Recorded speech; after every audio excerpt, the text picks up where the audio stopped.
Good morning বন্ধুসকল, কি খবৰ? ভালে আছেনে?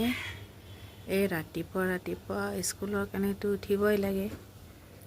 এয়া আমাৰ মেকুৰীটো, এয়া ইয়াত খিচিৰি বনাম বাচ্চাকেইটাৰ কাৰণে, খুৱাই পঠাব লাগিব।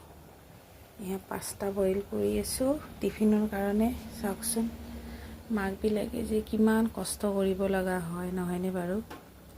কেতিয়াবা কিছুমান কথা ভাবিলে বেয়া লাগে যে ল'ৰা ছোৱালী ইমান কষ্টকৈ ডাঙৰ দীঘল কৰি কিছুমান যে ল'ৰা ছোৱালীয়ে মাক বাপেকক নাচায় ডাঙৰ হ'লে, সেইবোৰ মানে মোৰো ভাৱ আহে। কাৰণ মোৰো দুটা ল'ৰা হয়, ছোৱালী নাই মোৰ। কেতিয়াবা মানে ভাবোঁ আৰু মই আমাৰো হয় নেকি এনেকুৱা, কি কৰে নাজানো, ইনশাআল্লাহ নকৰে এনেকুৱা। এইবিলাক মনত বেয়া চিন্তাবিলাক আহি থাকে আৰু। বাকী আপোনালোকে বাৰু কোনে কোনে উঠিলে ৰাতিপুৱা জনাবচোন। ঠিক আছে,